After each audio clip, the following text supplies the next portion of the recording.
Mengapa moderasi beragama itu penting di bulan Ramadan ya? Karena saking bulan Ramadan itu menjadi momen yang sangat penting bagi masyarakat Islam gitu ya, menjadi kesempatan yang luar biasa, maka akhirnya orang-orang ini pada bersemangat beribadah. Nah, jangan sampai nanti semangat ini kemudian menciderai nilai-nilai kemanusiaan dan kepentingan umum atau kemaslahatan umum.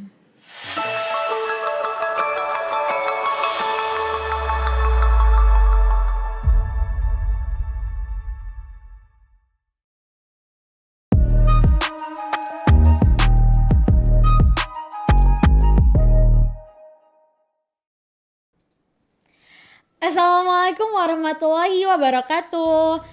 Hai teman bicara, kembali lagi nih di podcast Bicara. Jadi makin tahu. Oh iya teman bicara, bagaimana kabarnya kalian? Semoga sehat selalu dalam menjalankan ibadah puasa kali ini. Baik teman bicara, tema yang ingin kami usung kali ini adalah wujud moderasi beragama saat bulan Ramadan. Dan tentunya kami akan menghadirkan narasumber yang gak kalah menarik nih dari episode sebelumnya. Siapa ya Kak Faizul? Nah teman-teman, hari ini tuh kita kedatangan Dr. Haji Muhammad Yahya M.Hum. Beliau merupakan dosen di Prodi Ilmu Al-Quran dan Tafsir di Universitas Islam Negeri Siber Syekh Nurjati Cirebon. Ayah, bagaimana kabarnya hari ini? Alhamdulillah sehat luar biasa. Semoga Mas dan Mbaknya juga dalam keadaan sehat dan selalu dalam lindungan Allah Subhanahu wa taala. Amin. Tentunya Bapak pun dengan keluarga semoga diberi kesehatan gitu, dilancarkan puasanya hingga di bulan Ramadan ini tuntas puasanya gitu ya Bapak ya. Amin. Bapak boleh disapa dulu teman bicara. Assalamualaikum warahmatullahi wabarakatuh. Teman bicara dimanapun Anda berada, bagaimana kabar kalian? Sehat semua? Semoga kita semua dalam keadaan sehat dan selalu dalam lindungan Allah Subhanahu wa taala. Iya, langsung aja ya. Ya, tanya dong. Ya, boleh. Berkaitan dengan materi kita kali ini nih ya, wujud moderasi beragama di bulan Ramadan. Sebetulnya apa sih ya moderasi beragama itu? Oke, kita mengawalinya dari konsep ya dulu ya. Moderasi beragama itu apa sih? Moderasi beragama itu cara pandang ya. Cara pandang, sikap beragama tentu saja ya. Dalam kehidupan bersama. Dalam kehidupan bersama ini macam-macam ya. Yang mengejawantahkan esensi agama. Yang mengejawantahkan esensi agama yang dimana cara beragama yang mengejawantahkan esensi agama ini semangatnya adalah melindungi martabat kemanusiaan dan kemaslahatan umum. Prinsipnya adalah adil, berimbang, dan taat kepada konstitusi. Nah, kita preteli dulu nih definisi ini ya. Jadi sikap dan pertama dulu, kenapa moderasi beragama, bukan moderasi agama? Iya. Nah ini benar. Yang seringkali ada semacam opini yang keliru ya. Iya. Kalau moderasi beragama itu dianggapnya melemahkan orang beragama. Iya, seringnya seperti itu sih ya. Dengan kita bermoderasi, kita dianggap lemah itu ya. Tidak komitmen terhadap agama kita, keliru. Yang kita moderasi itu bukan agamanya, tapi cara kita beragama, sikap kita beragama. Jadi beda antara agama dan beragama. Kalau agama itu ya normatif, agama itu ya dari dulu begitu. Tapi beragama itu dari kita, gitu ya. Nah, pertimbangan yang perlu kita tadi ya dari definisinya adalah mengejawantahkan esensi agama dengan melindungi martabat kemanusiaan dan kemaslahatan umum. Ada dua kata kunci di situ, kemaslahatan umum dan kemanusiaan. kehidupan ini tidak bisa jalan kalau dua itu nggak terpenuhi. Jadi sebenarnya moderasi beragama kalau dilihat dari definisinya itu bukan barang baru, Mas Bob. Ya, teman-teman bicara ya, ini perlu diingat ini bahwa moderasi beragama itu bukan barang baru. Moderasi beragama itu dari dulu itu ada. Hanya istilahnya lalu kemudian digaungkan belakangan gitu. Jadi istilahnya ada pembaruan gitu ya Pak ya. Kemaslahatan umum contoh begini misalnya. Kenapa kalau ada lampu merah kita berhenti? Gitu ya. Kalau kita lanjutkan gitu, itu kan bisa tabrak-tabrakan gitu. Betul. Gitu ya.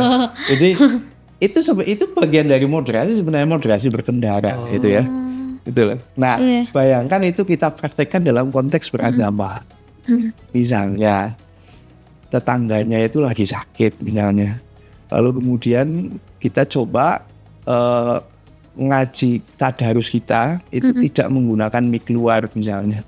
Nah, itu bagian dari moderasi beragama. Apakah kita menciderai agama kita kalau kita nggak pakai mic luar? Tidak sih. Nah, kita tetap melindungi agama kita tetap bisa menjalankan agama kita, tapi kemaslahatan umum kemanusiaan dengan prinsip tadi adil, berimbang, dan komitmen terhadap konstitusi itu tetap terjaga, sehingga beragama itu bisa menjadikan kita hidup bersama. Jadi beragama itu bukan menghalangi kita untuk hidup, tapi justru menjadi software bagi kita semua untuk bisa hidup berdampingan. Kira-kira begitu konsep moderasi beragama itu. Ini yang perlu di garis bawahi ya Pak ya. Oke, gitu. Ayah, mengapa sih moderasi beragama itu sangat penting di bulan Ramadan ini, Ayah? Nah, apalagi bulan Ramadan ya. Bulan Ramadan ini kan satu momen setahun cuma ada satu bulan. Itu yang dianggap, yang diyakini sebagai sebuah momen yang spesial bagi umat Islam. Nah, ini ada orang itu ibadahnya cuma Ramadan. Ya. Banyak sih Pak. Jadi rajinnya pas bulan Ramadan gitu ya Pak. Begitu. Bahkan dipersingkat lagi, tidak Ramadannya. Idul Fitri. Jadi saking spesialnya Ramadan sampai kemudian seakan-akan itu tumpah ruah itu ya. Pahala di bulan Ramadan itu tumpah ruah. Karena pahala di bulan Ramadan itu tumpah ruah, aktivitas masyarakat Islam juga, masyarakat Muslim ya, itu berkaitan dengan agama itu tumpah ruah. Itu ya. Jadi seakan-akan ini menjadi satu kesempatan yang luar biasa. Nah, padahal kalau kita lihat makna Ramadan, itu sebenarnya kan Ramadan itu kan pembakaran ya. Jadi pembakaran ini kayak ya bayangan begini, sebenarnya batu bata itu yang penting pembakarannya adalah atau pada saat dia dipakai. Pada saat dia dipakai? Pada saat dipakai kan. Iya. Jadi sebenarnya konsepnya begitu itu. Jadi cuma kan kita salah kaprah nih. Nah pada saat Ramadan kita giat, setelah Ramadan nggak tahu itu. Nah cuma ya kita kembali lagi pada upaya kita ya. Semoga kita bisa lebih baik itu di luar Ramadan. Nah, mengapa moderasi beragama itu penting di bulan Ramadan ya? Karena saking bulan Ramadan itu menjadi momen yang sangat penting bagi masyarakat Islam gitu ya, menjadi kesempatan yang luar biasa, maka akhirnya orang-orang ini pada bersemangat beribadah. Nah jangan sampai nanti semangat ini kemudian menciderai nilai-nilai kemanusiaan dan kepentingan umum atau kemaslahatan umum. Contoh misalnya ya, kan sahur itu tadi ya, misalnya saya gampangnya soal tadarus saja. Iya. Tadarus misal, tadarus Al-Quran itu penting, baik,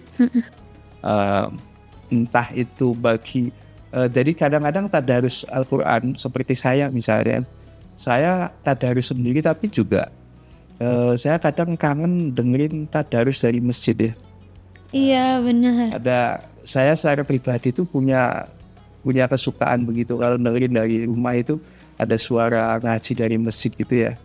Nah, cuma begini, kita harus melihat juga kemaslahatan umumnya seperti apa. Misalnya ada batasan ya, ada batasan di kita itu sampai jam 11 misalnya. Iya.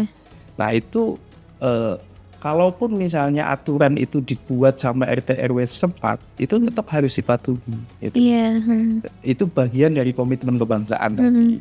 Yang kedua adalah melihat kemaslahatan umumnya. Jadi kalau jam 11 itu ya orang istirahat, betapapun dia Islam, ya dia butuh istirahat, apalagi dia harus bangun masak ya jam 2 misalnya, maka dia harus segera istirahat. Nah ini mengapa penting untuk tadi melihat jadi beribadah itu tidak kontraproduktif.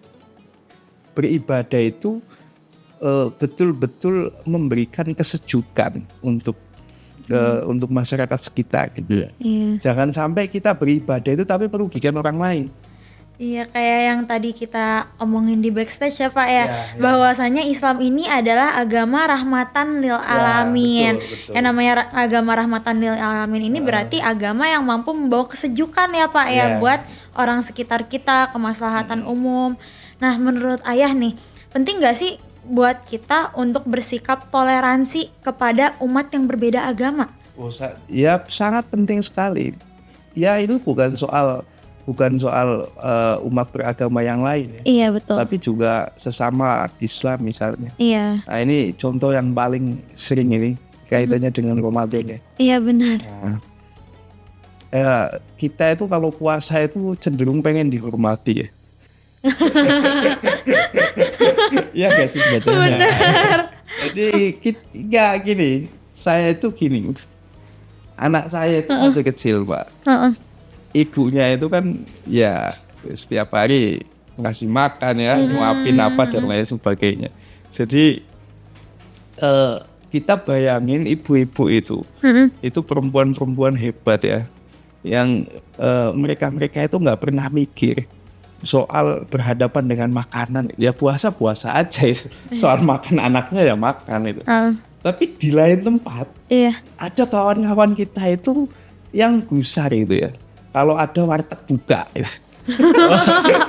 Jadi, nah ini juga, jadi bukan berarti kalau Ramadan itu warteg itu harus tutup gitu. Iya. Gitu loh. Nah, jadi kita belum ke umat lain dulu ya. Kita ke sendiri dulu lah supaya kita jelas itu ya.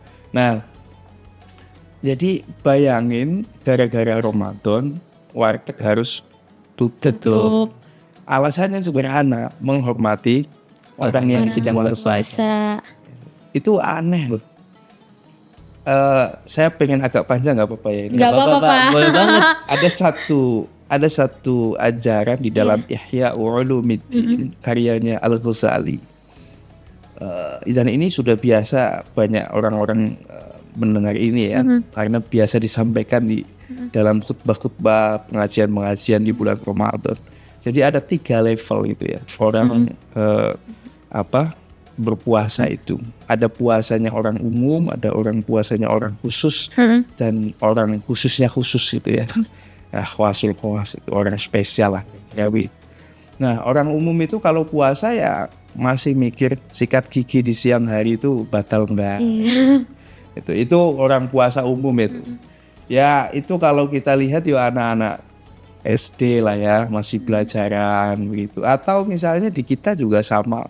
Kadang kita ragu terhadap sesuatu, mikir ini batal enggak ya. Nah itu puasa orang umum ya. Dan kita masih banyak begitu kan. Nah puasa orang khusus di atas tingkatannya gitu ya, itu sudah ngomongin ke fisik gitu ya. Jadi puasa itu nggak hanya sekedar puasa tetapi juga kontrol diri, tapi masih bersifat physically gitu. Misalnya ya kalau kita puasa ya kita menjaga lisan kita, jangan sampai ngomong itu menyakiti orang lain gitu. Atau kita itu berpuasa tapi juga melihat menjaga pandangan kita. Ya mungkin tidur aja lah ya supaya kita tidak terlalu melihat. Tapi pada prinsipnya begini, bahwa puasa dengan tubuh itu menyatu gitu ya. Itu puasanya orang khusus. Ada di atasnya lagi itu sampai ke hati. Jadi perintak jelek saja itu nggak boleh gitu ya. Saking menjaga dirinya Saking ya Pak menjaga ya. dirinya. Anda bayangin mikir jelek orang lain aja nggak boleh. Kan kadang kita berpikir itu kan kadang kita tidak bisa mengendalikan ya. Iya. Betul. Sulit banget sih ya. Ya, kalau kita Iya. terstimulasi oleh satu adegan tertentu misalnya dan itu kita langsung reaksi gitu ya. Kadang-kadang kita punya otomatis begitu pikiran kita. Nah, itu sampai pada level suudzon misalnya itu nggak boleh, tapi dan itu sampai pada level hati ya.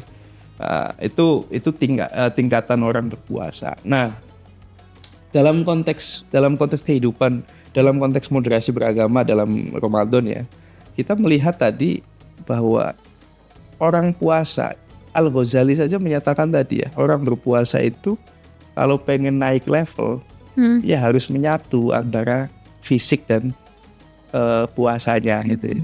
Nah, kita bayangin itu dalam praktik beragama. Jadi sesungguhnya kita kalau mau betul-betul puasa, ya udah kita betul-betul fokus pada diri kita, tidak ngurusin persoalan agamanya orang lain. Tetapi ketika kita fokus pada diri kita, kita juga harus menghormati orang lain gitu. Jangan sampai tadarus kita itu menyakiti orang lain. Betul. Jangan sampai tarawih kita itu justru menjadi problem bagi arus lalu lintas. Iya. Gitu ya. Benar. Kita gini, kita misalnya tarawih gitu ya. Iya. Karena saking penuhnya masjid itu misalnya, terus parkirnya itu sampai di jalan-jalan, sampai nutupi jalan. Itu kan nggak baik ya. Iya. Jadi ya kita itu sesama kita ya, benar. sesama kita. Nah, jadi kalau misalnya ada orang tadi misalnya orang puasa itu harus dihormati. Jadi warteg nggak boleh buka. Berarti dia itu masih puasa di level awam gitu. Kalau misalnya puasanya itu sudah levelnya naik, itu berarti orang yang nggak suka warteg buka itu masih kalah sama ibu-ibu gitu. Yang setiap hari dia puasa sambil nyuapin anaknya gitu loh. Nah, jadi sampai ke arah situ moderasi kemudian masuk. Jadi moderasi itu tidak hanya sekedar kita menghormati agama lain, tetapi dalam konteks internal kita juga. Dan praktik-praktik baik kita sudah banyak. Nanti kita ulas di pertanyaan berikutnya ya. Kalau misalnya kita agak diperdalam lagi. Tapi pada prinsipnya bahwa dengan berpuasa itu ya, dengan berpuasa kita tidak bisa lalai dengan lingkungan kita, gitu ya.